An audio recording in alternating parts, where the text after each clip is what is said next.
Hi, ನಮಸ್ಕಾರ ಎಲ್ಲರಿಗೂ. ಲಂಕಾವಿ ಏರ್ಪೋರ್ಟಿಗೆ ಬಂದ್ವಿ. ಬ್ಯಾಂಗ್ಳೂರಿಗೆ ಬರಬೇಕಿತ್ತು. ಸೊ ಲಂಕಾವಿ ಏರ್ಪೋರ್ಟಿಗೆ ಬಂದ್ವಿ. ಎಷ್ಟು ದೊಡ್ಡ ಪ್ರಾಬ್ಲಮ್ಮಲ್ಲಿ ಸಿಗಾಕ್ಕೊಂಡ್ವಿ ಅಂದರೆ ಇಂಥ ಪ್ರಾಬ್ಲಮ್ ಅಲ್ಲ, ದೊಡ್ಡ ಪ್ರಾಬ್ಲಮ್ಮೇ. ಆಲ್ಮೋಸ್ಟ್ 2 ದಿವಸ ಮತ್ತೆ ಇಲ್ಲೇ ಇರಬೇಕು. 2 ದಿನ ಲಂಕಾವಿನಲ್ಲೇ ಇರಬೇಕಿತ್ತು. ಸೊ ಅದೇನು ಪ್ರಾಬ್ಲಮ್ ಅಂತ ಸ್ಟೆಪ್ ಬೈ ಸ್ಟೆಪ್ ಹೇಳ್ತೀವಿ. ನೆಕ್ಸ್ಟ್ ಬರೋರು ನೀವು ಒಂದ್ಸಲ ನೀವು ಬರೋದಕ್ಕಿಂತ ಮುಂಚೆ ಫ್ಲೈಟ್ ಟಿಕೆಟ್ನ ಚೆಕ್ ಮಾಡ್ಕೊಳ್ಳಿ. ಫಸ್ಟ್ ಇಲ್ಲಿಗೆ ಬಂದಿದ್ದಾದಮೇಲೆ ನಮ್ಮದು ಫಸ್ಟು ನಮ್ಮದು ಫ್ಲೈಟ್ ಇದ್ದಿದ್ದು 27 ಅಕ್ಟೋಬರ್ 6 PM ಈವ್ನಿಂಗ್ 6:05 ಇದ್ದಿದ್ದು. ಆಮೇಲೆ ಇಲ್ಲಿಂದ ಕೋಲಾಲಂಪುರ್ಗೆ ಮತ್ತು ಅಲ್ಲಿ 145 hours ಲೇಓವರ್ ಮತ್ತು ಬ್ಯಾಂಗ್ಳೂರ್ ಫ್ಲೈಟ್ ಇದ್ದಿದ್ದು ನಮ್ಮದು ಫ್ಲೈಟ್.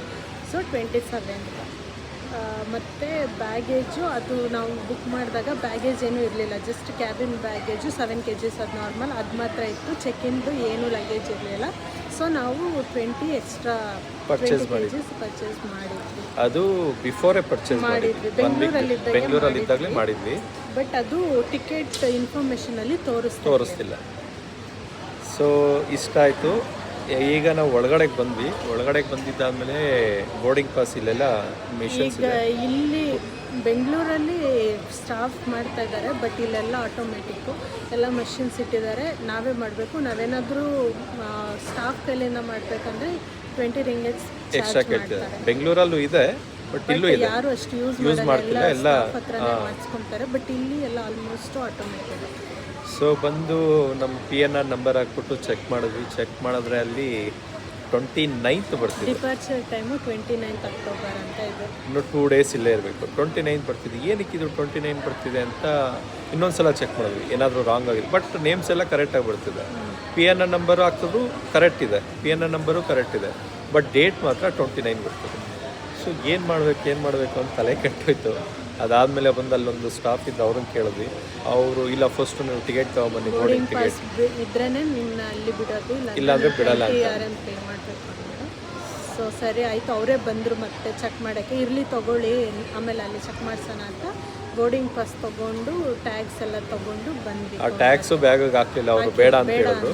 ಬರೀ ಬೋರ್ಡಿಂಗ್ ಪಾಸ್ ತೊಗೊಂಡು ಮುಂದೆ ಹೋಗಿ ಅಂತ ಹೇಳಿದ್ರು. ಕೌಂಟರ್ ಹತ್ರ ಹೋದ್ವಿ ಸ್ಟಾಫ್. ಸೊ ನಾವು ಬಂದ್ವಿ ಕೌಂಟರ್ ಹತ್ರ ಬಂದಮೇಲೆ ಆ ಸ್ಟಾಫು ಬಂದು ಹೇಳಿದ್ರು, ಈ ಥರ ಪ್ರಾಬ್ಲಮ್ ಇದೆ, ಒಂದು ಸಲ ಚೆಕ್ ಮಾಡಿ ಅಂತ.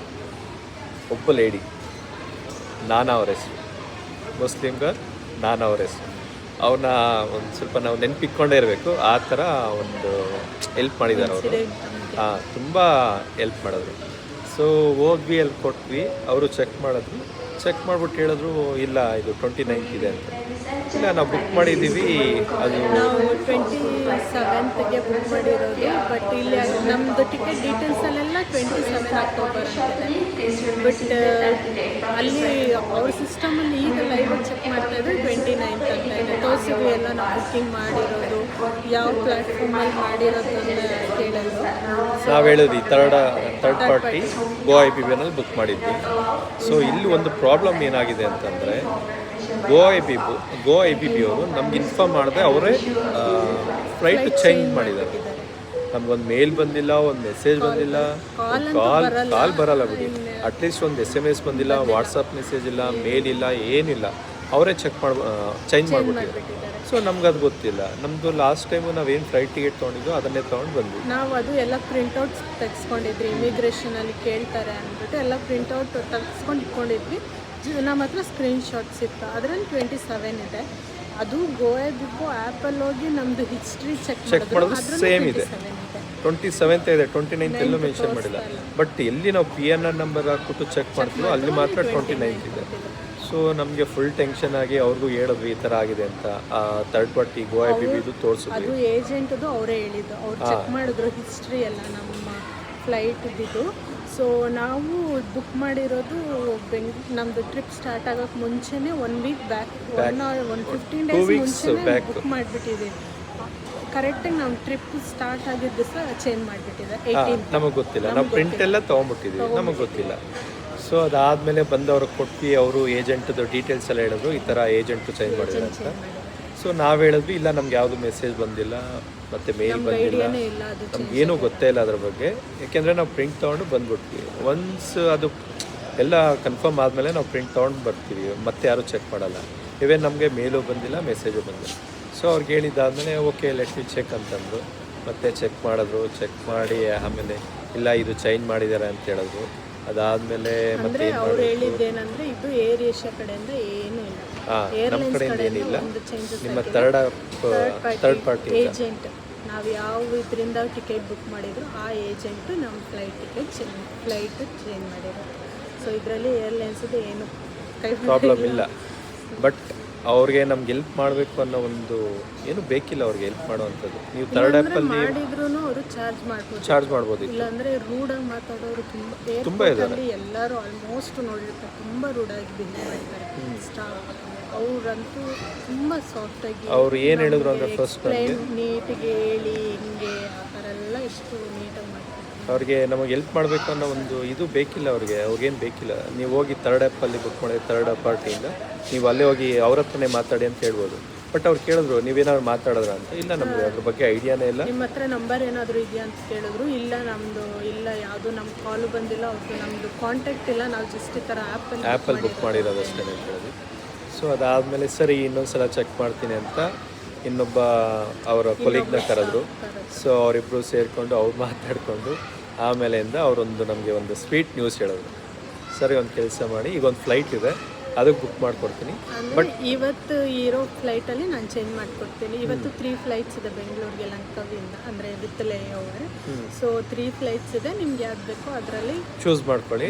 ಅದರಲ್ಲೂ ನಮಗೆ ಆಪ್ಷನ್ ಯಾವ ಕೊಟ್ಟಿದೆ, ಟೈಮ್ ಚೂಸ್ ಬೇಕೋ ಮಾಡ್ಕೊಳ್ಳಿ ಅಂತ. ನಾನು ಅದರಲ್ಲಿ ಬುಕ್ ಮಾಡಿಕೊಡ್ತೀನಿ, ಚೇಂಜ್ ಮಾಡಿಕೊಡ್ತೀನಿ ಅಂತ ಹೇಳಿದ್ರು.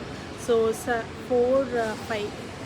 4-5 ಒಂದಿತ್ತು, 7-5 6 ನಾವು 4ಗೆ ಕೊಟ್ಬಿಡಿ ಫಸ್ಟ್ ಇಲ್ಲಿಂದ ಹೋದ್ರೆ ಸಾಕು ಹೋಗೋಣ ಅಂತ. ಅವರು ಹೌದು ನೀವು 2 ದಿವಸ ಮತ್ತೆ ಹೆಂಗಿರ್ತೀರ ಅವ್ರು ಹೇಳ್ತಿದ್ದಾರೆ ಆಗೋಲ್ಲ, ಇರೋಕ್ಕಾಗಲ್ಲ. 2 ಡೇಸಲ್ಲಿ ಯಾವ ಥರ ಸ್ಟೇ ಮಾಡ್ತೀರಾ, ಇಲ್ಲಿ ಸ್ಟೇಯಿಂಗ್ ಎಲ್ಲ ಮತ್ತೆ ಎಕ್ಸ್ಟ್ರಾ ಆಗುತ್ತೆ, ಬೇಡ ನೀವು ಬೇಗ ಬುಕ್ ಮಾಡ್ಕೊಂಡಿದ್ರು ಹಂಗೆ ಹೋಗಿ ಅಂತ ಹೇಳಿ ಅಂತ ಅವರೇ ನಮ್ಗೆ ಹೇಳಿದ್ರು. 3 ಫ್ಲೈಟ್ಸ್ ಇದೆ, ನಿಮ್ಗೆ ಯಾವ್ದು ಓಕೆನೋ ನಾನು ಅದನ್ನ ಬುಕ್ ಮಾಡ್ತೀನಿ ಅಂತ ಹೇಳಿದ್ರು. ಸೊ ಎಲ್ಲ ಚೆಕ್ ಮಾಡಿ ಬುಕ್ ಮಾಡಿ ಕೊಟ್ಟರು. ಬೋರ್ಡಿಂಗ್ ಪಾಸು ಕೊಟ್ಟರು. ಬೋರ್ಡಿಂಗ್ ಪಾಸಲ್ಲಿ ನಮಗೆ ಆಪ್ಷನ್ ಕೊಟ್ಟರು, ಎಮರ್ಜೆನ್ಸಿ ಎಕ್ಸಿಟ್ ಹತ್ರ ಸೀಟ್ ಕೊಡ್ತೀನಿ, ಲೆಗ್ ಸ್ಪೇಸ್ ಜಾಸ್ತಿ ಇರುತ್ತೆ ಅವರೇ ಹೇಳ್ಬಿಟ್ಟು 2 ಕಂಫರ್ಟ್ ಆಗಿರುತ್ತೆ ಅಂತ. 2 ಫ್ಲೈಟಲ್ಲೂ ಸೇಮ್ ಸೀಟು ಎಕ್ಸಿಟ್ ಹತ್ರ ಇಬ್ಬರಿಗೂ ಪಕ್ಕದಲ್ಲಿ ವಿಂಡೋ ಸೀಟ್. ಅವ್ರು ಹೇಳೋದು ವಿಂಡೋ ಸೀಟು ಕೊಟ್ಟರು, ₹1 ಎಕ್ಸ್ಟ್ರಾ ಚಾರ್ಜ್ ಮಾಡಲಿಲ್ಲ, ವಿಂಡೋ ಸೀಟ್ ಕೊಟ್ಟರು. ಅದಾದಮೇಲೆ ಇನ್ನೊಂದು ಲಗೇಜ್. ನಾವು 20 kg ಅಷ್ಟೇ ನಮ್ಮದು ಇದ್ದಿದ್ದು. ಬಟ್ ಅವ್ರು ಏನು ಮಾಡಿದ್ರು 20 kg ಪ್ಲಸ್ ಇನ್ನೊಂದು ಚೆಕಿನ್ ಬ್ಯಾಗ್ ಇತ್ತು, 2 ಟ್ರಾಲಿ ಬ್ಯಾಗ್ ಇತ್ತು. ನಮ್ದು ಅದು 2 ಸೇರಿ 24 kg. 24 ಇತ್ತು. ಮತ್ತೆಯಿಂದ ಕ್ಯಾಬಿನ್ ಬ್ಯಾಗ್ ಇನ್ನೂ ಜಾಸ್ತಿ ಇದೆ. ಅದು ಕ್ಯಾಬಿನ್ ಬ್ಯಾಗ್ ಏನು ಚೆಕ್ ಮಾಡಲಿಲ್ಲ, ಅದನ್ನು ಕೇಳಲಿಲ್ಲ. ಇದನ್ನು ಹಾಕಿದ್ವಿ, ನಮ್ಮದು ಇರೋದು 20 kg ಅಷ್ಟೇ. ಸರಿ ಆಯಿತು ಅಂದ್ಬಿಟ್ಟು ಅವರು ಒಂದು 24 kg ಮಾಡಿದ್ರು, ಒಂದು 7 kg ಮಾಡಿದ್ರು, 13 ಒಂದು 7 ಒಂದು. ಅವ್ರು ನಮ್ಮನ್ನು ಏನು ಕೇಳಿಲ್ಲ, ನೀವೇನಾದರೂ ಎಕ್ಸ್ಟ್ರಾ ಪರ್ಚೇಸ್ ಮಾಡಿದ್ರು ಏನು ಕೇಳಿಲ್ಲ. ಚೆಕ್ ಮಾಡಿಬಿಟ್ಟು ಅವರೇ 20 kgsಗೆ ಒಂದು ಬ್ಯಾಗು ಸ್ವಲ್ಪ ಲೈಟ್ ವೆಯ್ಟ್ ಇತ್ತು, ಅದಕ್ಕೆ ಲೈಟ್ ವೆಯ್ಟ್ ಅಂತ ಟ್ಯಾಗ್ ಮಾಡಿಬಿಟ್ಟು ಇನ್ನೊಂದಕ್ಕೆ ಅದು ಹೆವಿದು ಅವೆರಡೂ ಅಂದರೆ ಪೇರ್ ಥರ ಒಂದೇ ಟಿಕೆಟಲ್ಲಿ ಅವರೇ ಮತ್ತೆ ಟ್ಯಾಗ್ ಹಾಕಿ ಅದಕ್ಕೆಲ್ಲ ಮಾಡಿ. ಏರ್ ಏಷ್ಯಾನಲ್ಲಿ ಚೀಪಾಗಿ ಫ್ಲೈಟ್ ಸಿಗುತ್ತೆ. ಬಟ್ ಇವರು ಲಗೇಜಲ್ಲಿ ಎಷ್ಟು ಸ್ಟ್ರಿಕ್ಟ್ ಆಗಿರ್ತಾರೆ ಅಂತಂದರೆ 1 kg ಜಾಸ್ತಿ ಇದ್ರೂ ಫೈನ್ ಹಾಕ್ತಾರೆ. 1 kgಗೆ ಎಷ್ಟಾಗುತ್ತೋ ಅಷ್ಟು ನಾವು ಪೇ ಮಾಡಲೇಬೇಕು. ಆಲ್ಮೋಸ್ಟ್ ಅಲ್ಲಿ ನಮ್ಮದು 6 or 7 kgs ಜಾಸ್ತಿ ಇದೆ. ₹1 ಪೇ ಮಾಡಲಿಲ್ಲ, ₹1 ಇಸ್ಕೊಳ್ಳಿಲ್ಲ, ಏನು ಕೇಳಿಲ್ಲ ಅವರು. ಪೇ ಮಾಡಬೇಕಂದ್ರೆ 1 kgಗೆ 500-600 ಇದೆ ಪರ್ ಕೆಜಿಗೆ. ಇಲ್ಲ ನೀವು ಆನ್ಲೈನಲ್ಲಿ ಬುಕ್ ಮಾಡ್ತೀರಾ ಅಂದರೆ ಇಲ್ಲಿ 180 ಅಂದರೆ ಆಲ್ಮೋಸ್ಟ್ 7,000 ಏನೋ ಇದೆ.